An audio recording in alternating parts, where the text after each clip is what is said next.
오늘 만나볼 분은 패트릭 브링리 작가인데 세계적으로 예술계의 베스트셀러가 된 나는 메트로폴리탄 박물관의 경비원이었다 라는 책을 쓴 분이에요. 패트릭 브링리는 뉴욕에서 굉장히 잘 나가는 회사를 다니다가 형이 젊은 나이에 암으로 죽게 된 후 매일 승진을 가지고 경쟁하는 회사 생활에서 동떨어진 어느 곳에서 내가 방금 겪은 일이 뭔지에 대해서 진중하게 생각할 시간이 필요하다라고 생각을 했다고 합니다.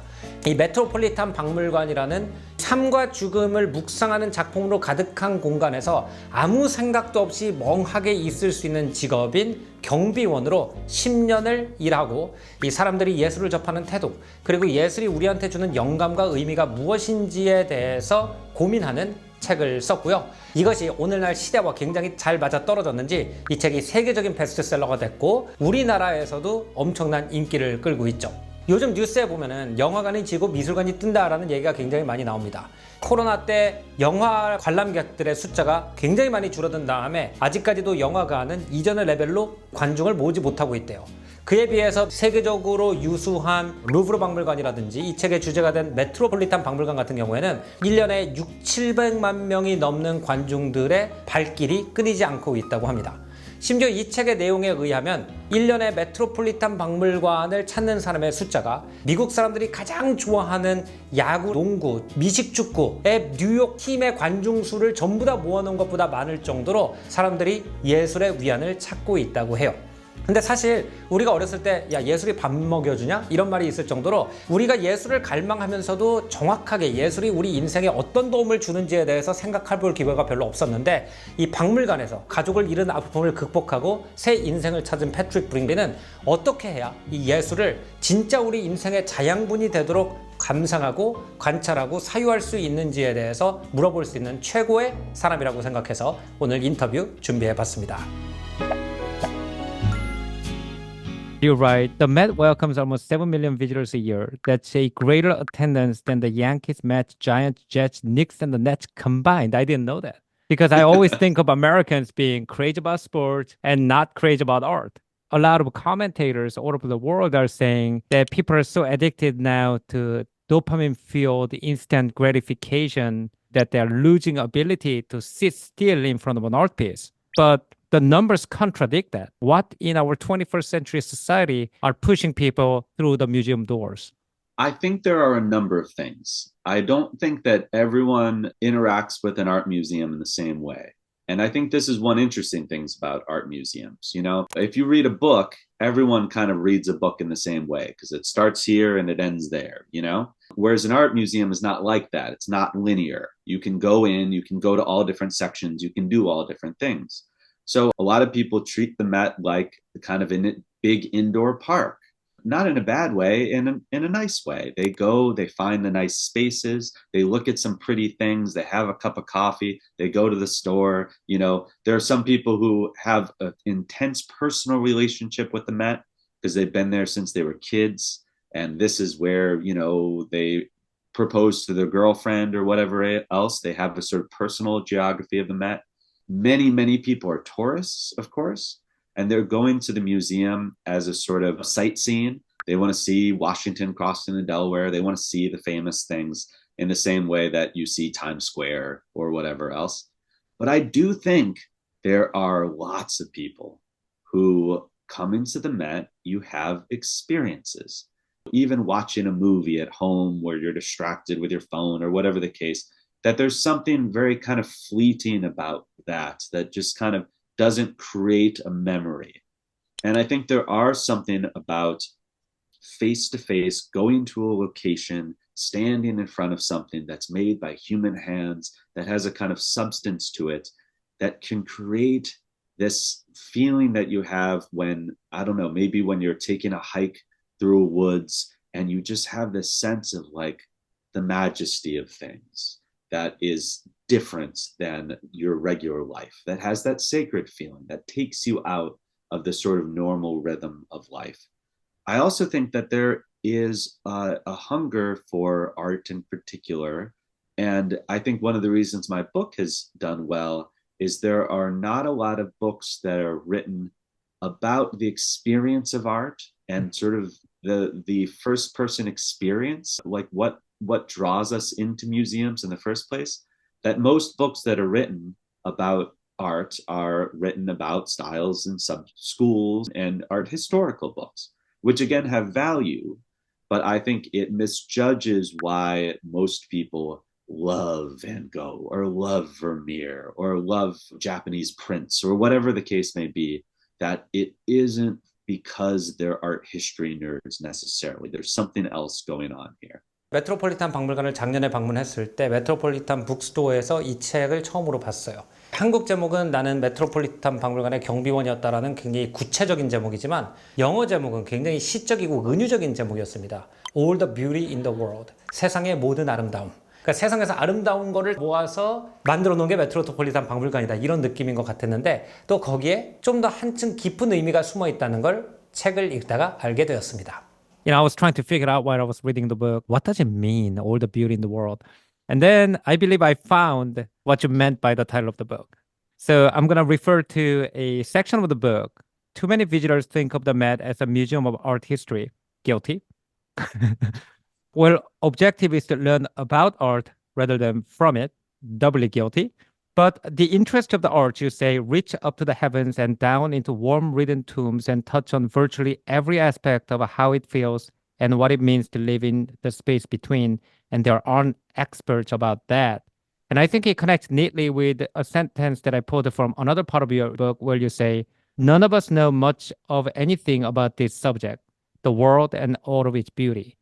Oh, yeah. I mean, that's the thing about the Met. I mean, I spent 10 years there, but I could have spent 50 years there, and you don't exhaust the place. I mean, the director of the museum, the curators of the museum, they don't have their mind wrapped around everything that's in there. I mean, it's more than 2 million objects, but beyond that, these objects are about life and death and suffering and the gods and everything else. So nobody can have their mind wrapped around all of that. It's just an inexhaustible place. They proverbially say that it takes a week or more to see the Met properly, but most people only spend 3 or 4 hours there, especially if you're a Korean tourist. So what are some of the things we're missing? If you just spend a few hours in a museum, you don't have the time to build relationships with the works of art. It's very different, just like if you know a friend over the course of years or, there's sort of twists and turns in your relationship.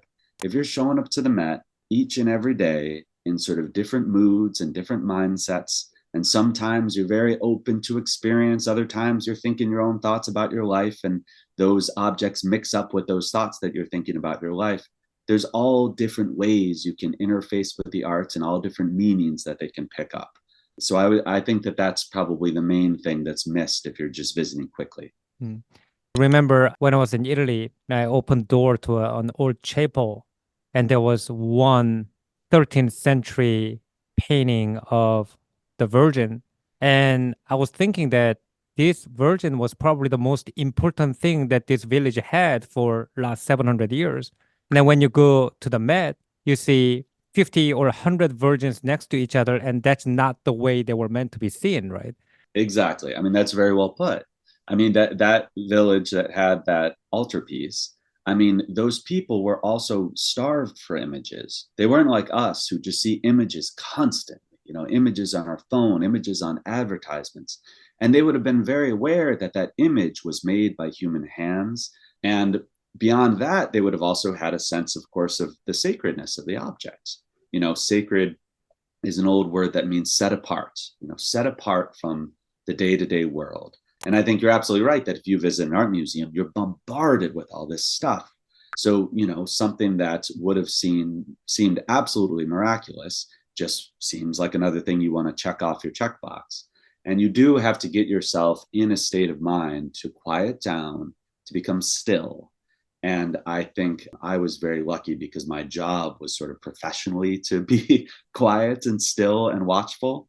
But I do think, like you said, you can put yourself in that mindset if you really come with an intention of doing so. 많은 사람들이 메트로폴리탄 박물관에 가면 여기는 뭐 고대 그리스도 있고 고대 로마도 있고 이집트도 있고 그러니까 이 박물관을 제대로 이해하기 위해서는 굉장히 많은 공부를 미리 하고 가야 되는구나 라고 생각을 하기도 하고요. 아, 이거 봐도 뭔지 잘 모르겠다. 나 같은 사람은 이해하기가 어렵구나. 좀 주눅이 드는 경우도 많을 거예요. 근데 패트릭 브링글리가 원래 예술은 공부를 하라고 만든 것보다는 느끼라고 만든 것이기 때문에 꼭 그렇지는 않다는 얘기를 하고요. 그것이 아마 많은 사람들이 이 책을 사랑하는 이유가 아닌가 생각이 돼요.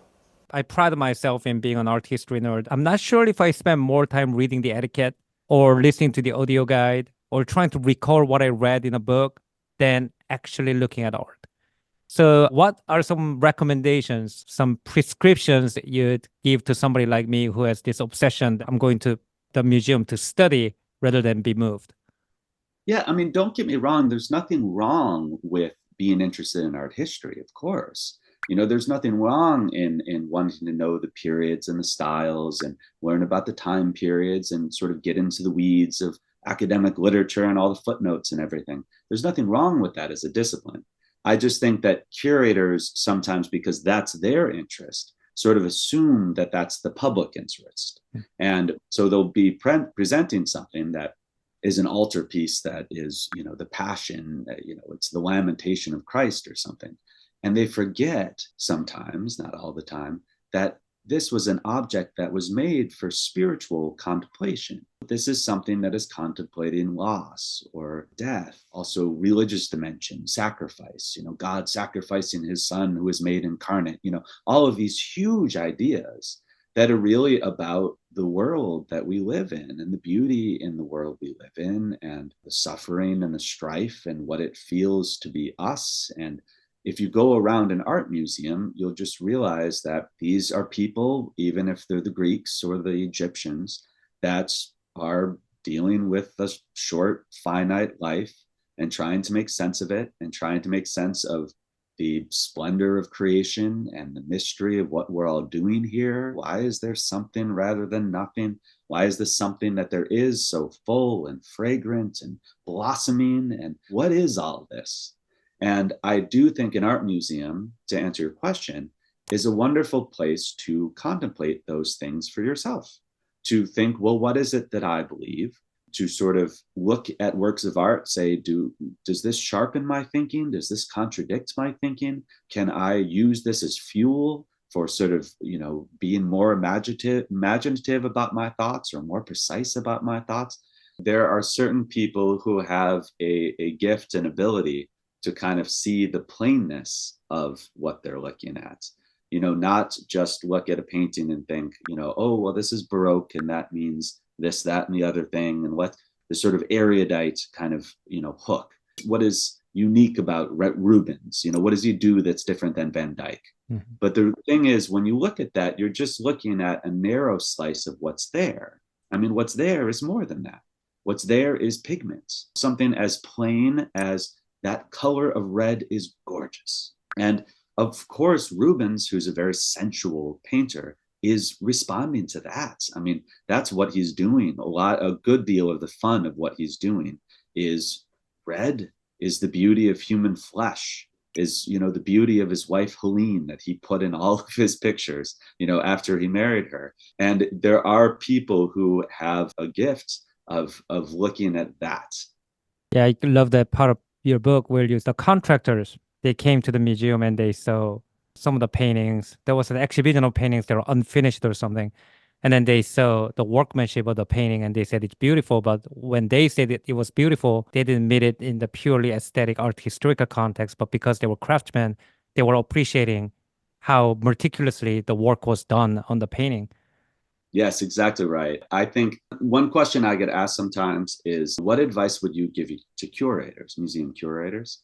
And one piece of advice I'd give is that people are very interested in craftsmanship and how things are made because they have no idea. And I think because the curators sort of know how an oil painting's put together or how a Chinese hand scroll was made or how a bronze sculpture was cast, they kind of mistakenly assume that people have some sense of that, but they don't. They have no sense of that.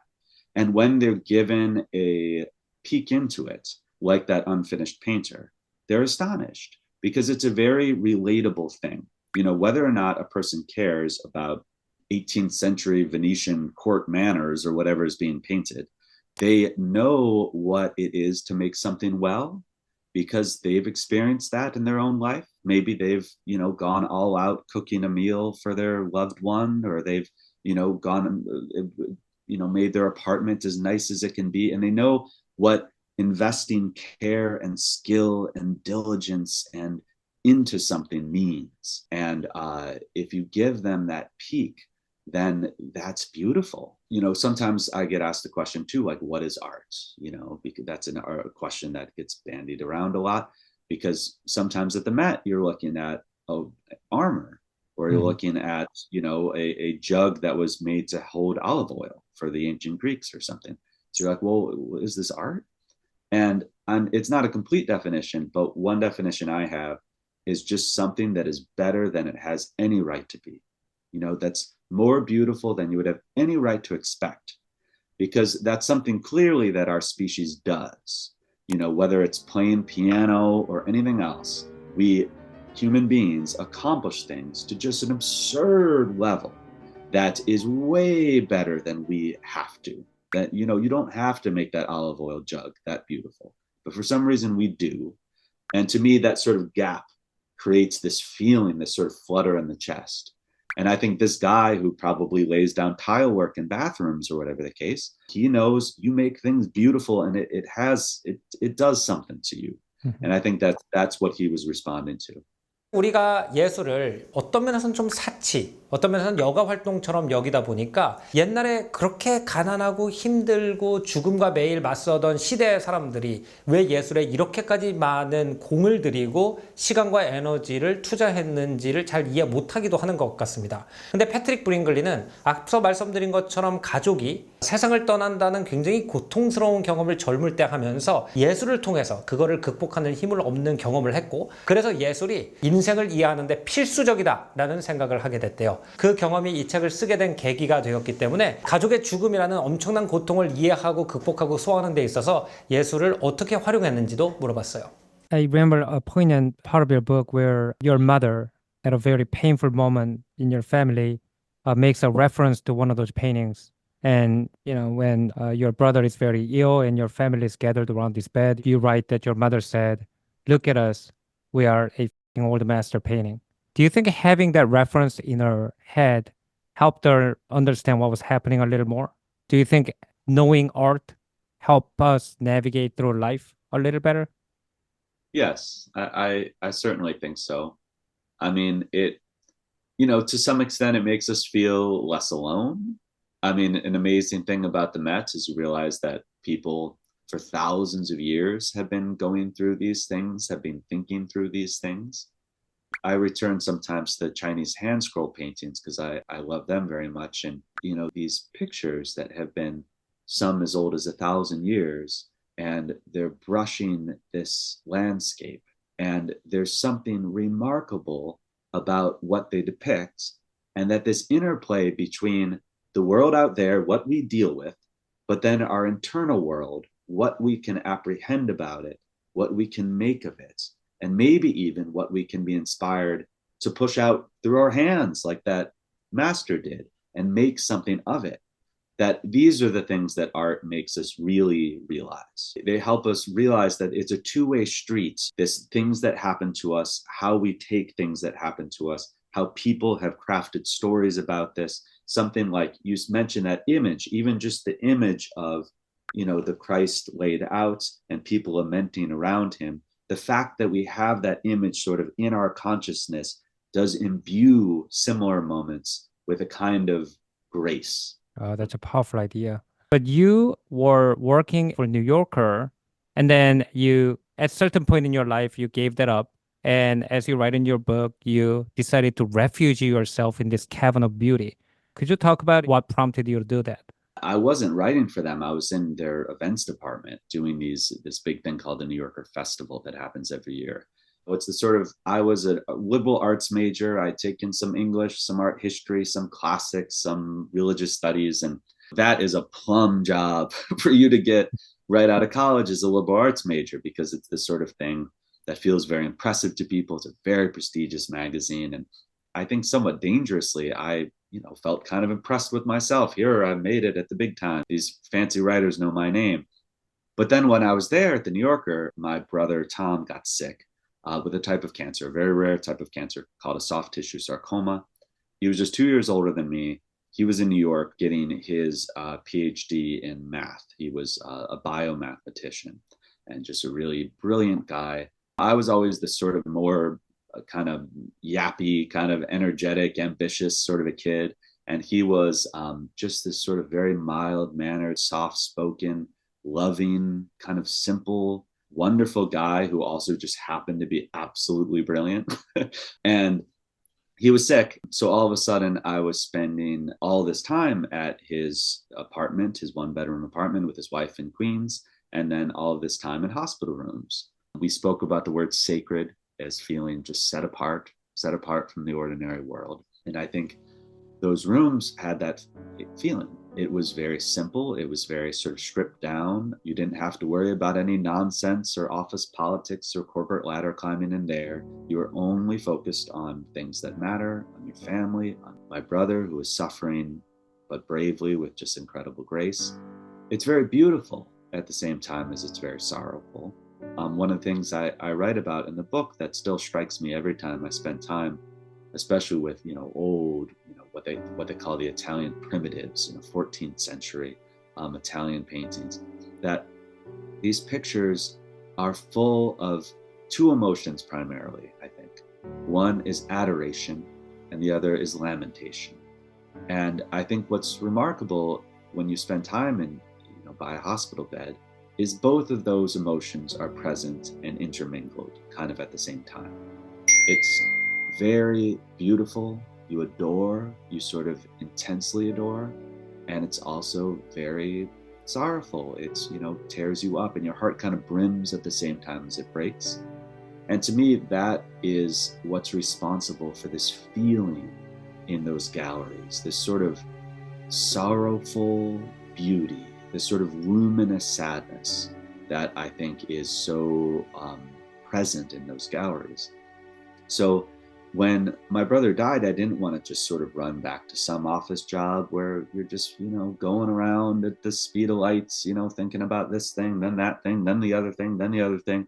The way that life works, I kind of was shell-shocked. I wanted to sort of stand still a while. I found this sort of loophole in the universe where I could stand still in this fantastically beautiful place. And it wasn't lost on me at all that my home section was precisely those paintings.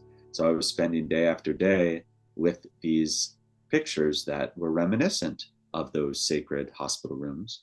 And I found a lot of, solace in that and having the space and time to just kind of commune with those paintings. 패트릭 브링글리 작가가 중국 족자를 보면서 자기 나름대로 그것을 보고 뭘 느꼈는지를 얘기하는 장면이 있어요. 사실 우리 동아시아 사람들이 중국 족자를 본다면 한문에 대한 기본적인 이해가 있기 때문에 뭘 썼지라고 읽어볼 것이고 저게 뭐 시편의 어느 장면이구나 아니면 200의 시의 뭐 몇 편이구나 라는 걸 포착을 하면 그 컨텍스트를 가지고 이 풍경을 볼 거 아니에요. 근데 패트릭 브링글리는 그런 레퍼런스가 없는 상태에서 그 그림을 해석했겠죠. 메트로폴리탄 박물관에 가면 뭐 예를 들어서 폴리네시아 지역에 있는 섬나라 사람들의 신상 같은 것도 있고 카누 같은 것도 전시돼 있고 이렇기 때문에 사실 그 안에 있는 모든 작품을 그 나라의 문화를 완벽하게 이해한 상태에서 해석을 하기는 불가능할 거예요. 이렇게 많은 작품을 10년 동안 계속 마주하면서 패트릭 브링글리는 자기 나름대로의 어떤 해석의 노하우가 생겼는지에 대해서도 물어봤습니다. You were talking about the Chinese scrolls. So it made me think that even in reading art, we could apply the idea of a mother language in some ways. So interesting part of your book is when you were stationed in the Islamic art section, what you see is historical relics and beautiful objects. But somebody who is of that religious persuasion sees sacred object, and he will ask you if he's allowed to pray in the room. And this makes me think we probably would never really know what Greeks felt when they were looking at a statue of Zeus or what the Egyptians were feeling when they were looking at statue of a pharaoh. How do you approach art from cultures that you are never going to really understand 100%? Yeah, that's interesting. It does make me think that there's something very different about the approach to art in Korea, perhaps, especially when you're looking at Korean art or East Asian art, because there's an assumption that because the culture has a little bit more cohesiveness than a culture of New York City. That there's an assumption that you can kind of have a shared cultural understanding of this that allows for erudition to sort of, move forward in one direction, kind of learn more and more and more about this in kind of one culturally cohesive way where we all understand what we're talking about. New York City is very interesting because nobody has the assumption that that's possible. It's a culture of non-cohesion. There's people from every place that you can imagine, and they all have bits and pieces. Like tomorrow, my kids have off for a holiday called Eid, which is a Muslim holiday. Mhm. I don't know what that is. My kids have off, and I don't really understand why they have off. So we have this sort of holiday here in New York that is not understood by 90% of New York, but you just sort of roll along with it. So Wow. it does, in a way, the Metropolitan Museum is probably maybe less strange to us as New Yorkers in some ways than it would be to others, because you walk through the Met and Greece and then Rome but in New York, you walk through neighborhoods and it's Puerto Rico and then it's China. I mean, I live where I'm talking to you right now on 8th Avenue over there. It's people all from Fujian province in China. And on 5th Avenue this way, it's people from Puebla in Mexico. And we all sort of meet together in the park. Yesterday, there was an eclipse. So we were all in the park looking up at the eclipse all together, speaking different languages and having sort of different cultures and traditions. So I think in some ways the Met is sort of a grand reflection of that. It's a fact that you realize that, well, that's not only true in New York City, but that's true on the planet Earth. When I was going to the Louvre Museum School, because most tourists only have half a day to spend in the Louvre, they were all concentrated in the most famous parts of the museum. Even if there were 7 million people visiting the Louvre every year, 3/4 of the museum was basically empty. But my favorite part of the Louvre was, and it was my favorite part because it was empty, was in the medieval object d'art section. There is a hall, and this section houses 12 great house-sized tapestries made in Brussels in I believe, the 15th century, depicting the hunting scenes of Maximilian I, the Holy Roman Emperor. And it's great because in a museum where there's 7 million people, you can go into this hall and you can contemplate 12 tapestries all by yourself. As somebody who spent 10 years at the Met, I'm sure you know some corners of the Met like this, where you can see great work of art that not a lot of people know about in solitude. Could you share some of the secret nooks and crannies of the museum that we're missing out on? Oh, sure. Yes. The same way that you just described the Louvre, the Met can be the same way, in that you get 7 million people a year inside the museum. But, it's a huge museum. It's 12 acres. So people spread out throughout that thing. And you can definitely find places where I'm all alone with these artworks. I just took some people who I was walking through to this area of the Egyptian wing that is off the main hall, where I write about it in my book, where all these figurines that are from 2000 BC can be found. And because it's not the pharaohs sort of standing tall, and these are little wooden painted figurines, they don't kind of have quite the magnetic pull. But you spend time with those and you see that these are scenes of life of ancient Egypt, are bakers and brewers and cattle slaughterers and everything else that have been buried with this rich man, Meketra, and it can just light the imagination on fire.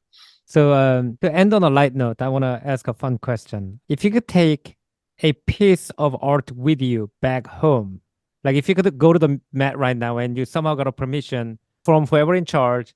They were like, your book, we loved your book, take something. No. Right. The foundation called you and said, well, thank you for making our museum known all over the world. Please take one piece away from the museum and hang it in your home. Which painting would it be? Or would it be a painting? Sure. So here, I'm going to give you two answers that sort of cheat. Because one answer is, the reality is, I'm here in my apartment. I don't need to rob the world of a great painting to hang in my little apartment here. I'm happy to have them at the Met. I'm happy to have it. So it's something you go and visit in this place and then you go home.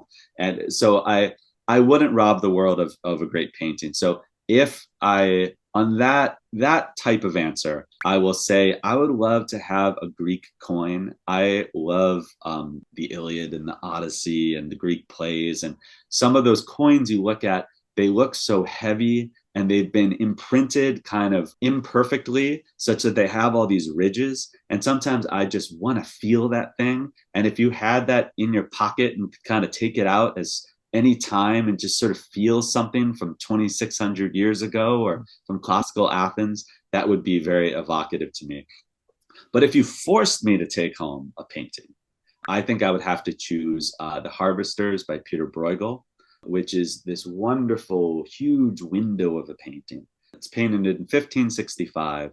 It's counted as the first true landscape painting in the history of Western arts, by which I mean in Western art, typically before that, if you saw landscape, it was kind of just background for some religious scene that was happening in the foreground. There was some saint or something in the foreground. Whereas this is a painting of just the world Bruegel saw around him in 16th century Holland, which in Western art was a radical thing that sort of took the Renaissance for people to look at their own world and decide this was worth painting. And it's so beautiful. It's one of these pictures, like To End Where We Began, that you develop a relationship with.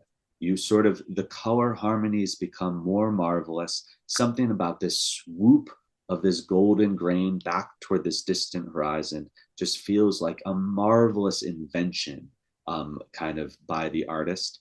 And you can also go up and read all the details of this picture. And then in the foreground of the picture, there are these 9 peasants who have broken from their labor, and they are sitting under a pear tree and enjoying a meal together. And to me, that's what life is. You know, we're in the foreground with our people while this world that's bigger than we can understand spreads out everywhere around us. Wow. My wife bought this for me for my 40th birthday. This is not a Greek coin, it's a Roman coin. Oh, how cool. It's a Roman coin with the head of Emperor Hadrian. You know, my wife knows I'm really into this stuff. So when we were traveling to Rome, we went to an antique store specialized in dealing in accessories made from ancient Roman coins. And depending on the reputation of the emperor, the price is different. Narrow is cheap. That brings bad luck. Everything will burn. And Adrian's more expensive. Augustus is very expensive. I think for Romans who still live in the city where the buildings that these emperors built are still intact, when they look at these coins, instead of saying, oh, they're old, so they're all valuable, they say, oh, I don't want to be associated with Nero because he burnt that neighborhood, right? Yeah, exactly. So they still hold a grudge down there. 어떻게 보면은 21세기 소셜미디어 시대에 사는 우리 현대인들은 자꾸 내 자신을 표현해야 한다는 일종의 강박에 사로잡혀 있는 것 같아요. 그렇기 때문에 이 그림을 보더라도 내가 이걸 어떻게 해석하나, 여기에 대한 나만의 생각은 무엇인가 라는 내 생각으로 자꾸 머리를 채우면서 예술의 힘과 파워와 컬러, 질감 이런 것들이 그냥 자연스럽게 몸속에 스며들게 하는, 고요하고 침묵하는 순수한 마음으로 예술을 보는 방법을 경험하기 어려운 것 같습니다. 그래서 한편으로는 저도 이 책을 읽고 핸드폰을 집에 두고 가장 가까운 박물관에 가서 나한테 감명을 주는 작품 앞에서 한 10분 정도 가만히 앉아있는 경험을 한다면 어떤 경험일까 궁금하게 됐어요. 이 촬영을 마치고 그 바로 다음 날 내일 가서 이 경험을 한번 해보려고 합니다. 인스타그램처럼 끊임없이 새로운 이미지가 내 눈앞을 현란하게 어지럽게 하고 계속 이어폰을 통해 가지고 새로운 소리가 들리는 그 삶을 잠깐 멈추고 패트릭 브링글리가 했던 것처럼 침묵하면서 예술을 접했을 때 이게 어떤 스타일이고 이게 누가 그렸고 이게 얼마짜리고 이런 거를 분석하는 것이 아니라 이 예술가가 나한테 무슨 얘기를 해주고 싶었는지를 진짜 느낄 수 있다는 것이 이 책의 가장 큰 포인트 같았고요. 공부보다는 실천이었기 때문에 많은 사람에게 감명을 준 게 아닌가 생각이 돼요. 예술을 보면 느끼기보다는 자꾸 설명하려고 하는 저 같은 사람, 또 아마도 저희 궁금이 분들 중에 많은 부분이 이런 분들일 것 같아서 오늘 이 책을 소개해봤습니다. 오늘 조승연의 탐구생활은 여기서 마무리하고요. 다음번에는 더 재밌는 문화 역사 이야기로 찾아뵙겠습니다. 안녕히 계십시오.